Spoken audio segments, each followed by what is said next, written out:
Topic है arithmetic progression. तो arithmetic progression होता क्या है, इसका हिंदी मीनिंग होता है समानांतर श्रेणी। इसका मतलब है कि कोई भी नंबर जो एक होता है एक श्रेणी में होना चाहिए, एक क्रम से होना चाहिए। जैसे कि होता है arithmetic progression is a sequence of number, यानी कि अर्थमेटिक प्रोग्रेशन जो होता है एक नंबर का सीक्वेंस होता है इन विच डिफरेंस आर कांस्टेंट, जिनके बीच के डिफरेंसेस जो होते हैं, यानी कि बीच की जो नंबर के डिफरेंस हुआ तो वो कांस्टेंट होता है, यानी फिक्स रहता है। तो जैसे कि हमारे पास ये जो सीरीज ये आपको दिया गया है कि हमारे जो सीरीज होते हैं वो इसी फॉर्म में होता है, A2, A3, A4, इस तरीके से हमारे सीरीज आगे की तरफ बढ़ते रहते हैं। तो अगर मैं बताऊं तो फर्स्ट जो हमारा टर्म होता है इसे हम A जो हमारा होता है उसे हम A कहते हैं, और A का मतलब होता है फर्स्ट टर्म। तो A हमारा हो गया फर्स्ट टर्म, और फिर ऐसे हम नेक्स्ट फिर इनके बीच के अगर डिफरेंस हम निकालते हैं तो उसे हम कहते हैं D। तो जैसे कि मैंने आपको पहले क्वेश्चन दे दिया है तो मैं आपको पहले कुछ बताना चाहती हूँ, इसे निकालने के लिए।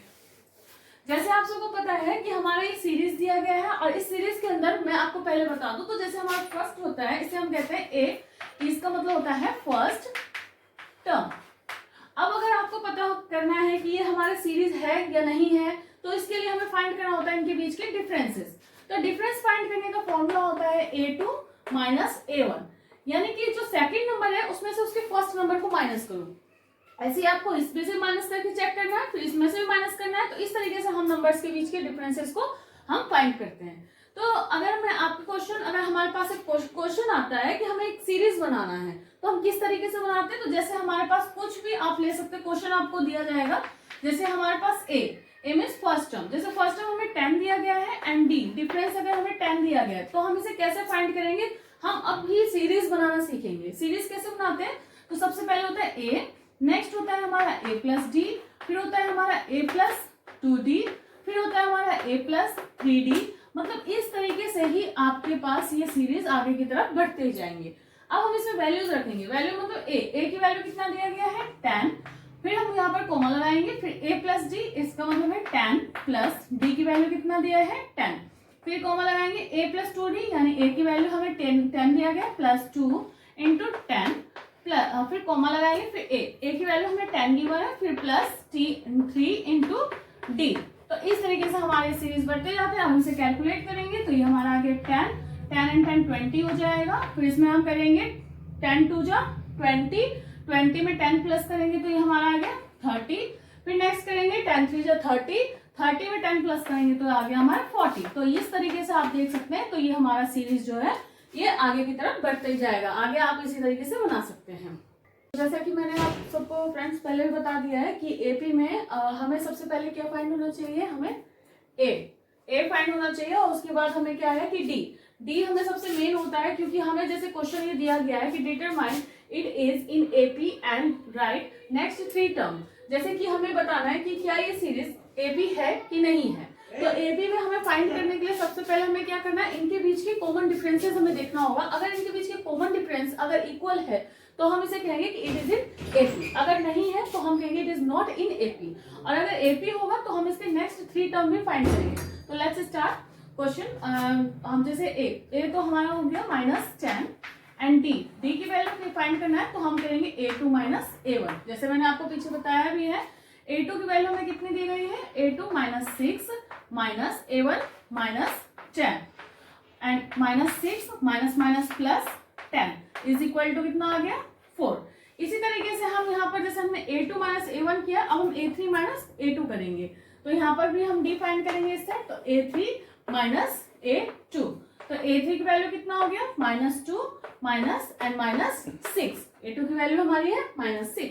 अब हम इसे फाइंड करते हैं, -2 minus plus and 6 is equal to 4।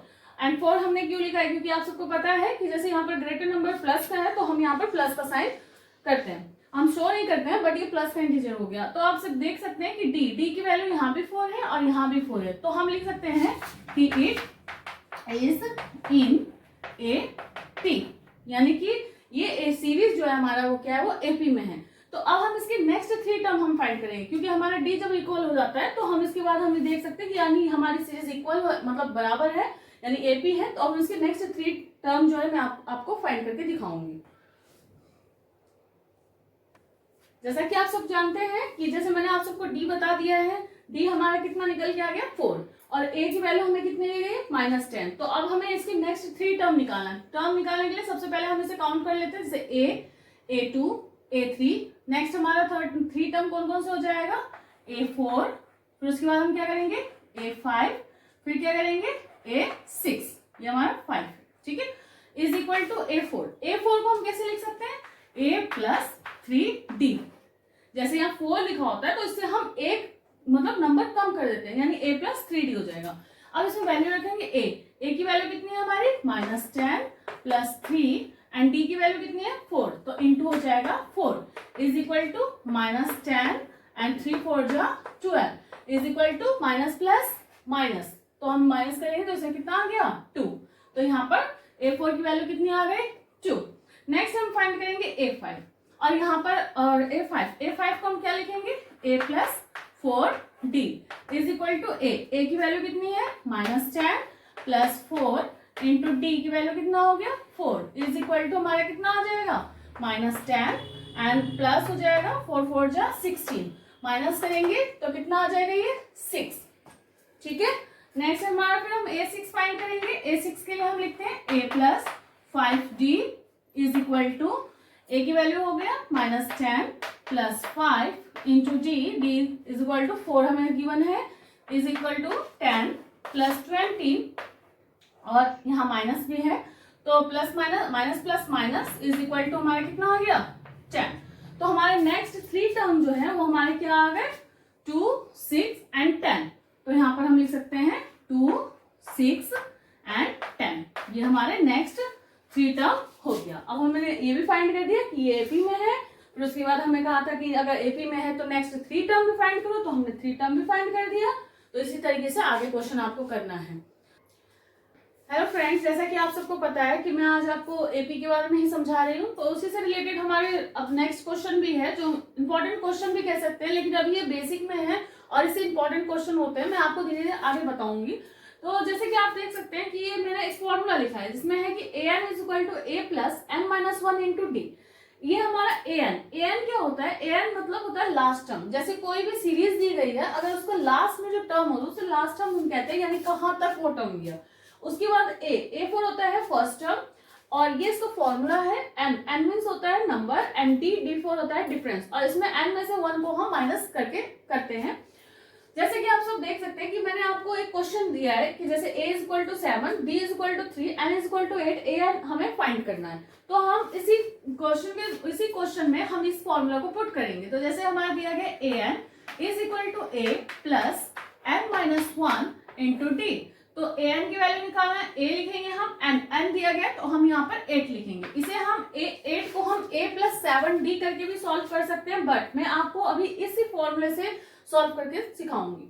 जैसे a दिया गया, a हमें दिया है 7 प्लस n की वैल्यू कितना दिया है हमें 8 माइनस 1, d की वैल्यू कितना है 3 इज इक्वल टू 7 प्लस, दोनों वैल्यू को माइनस करो, 8 माइनस 1 7, 7 3 जा कितना हो जाएगा 21 is equal to 7 plus 21 is equal to 28। तो a हमारा an जो इसमें कहा गया है, यानी a8 हमारा कितना निकल के आ गया 28, ये हमारा हो गया आंसर। तो इसी तरीके से इन क्वेश्चंस को सॉल्व किया जाता है। और भी इंपॉर्टेंट क्वेश्चन है जो मैं आपको और आगे वीडियो में दिखाऊंगी। सो आज के लिए इतना ही। So thank you so much for watching my video. If you like my explanation, so like, share and comment and subscribe my channel. Thank you so much.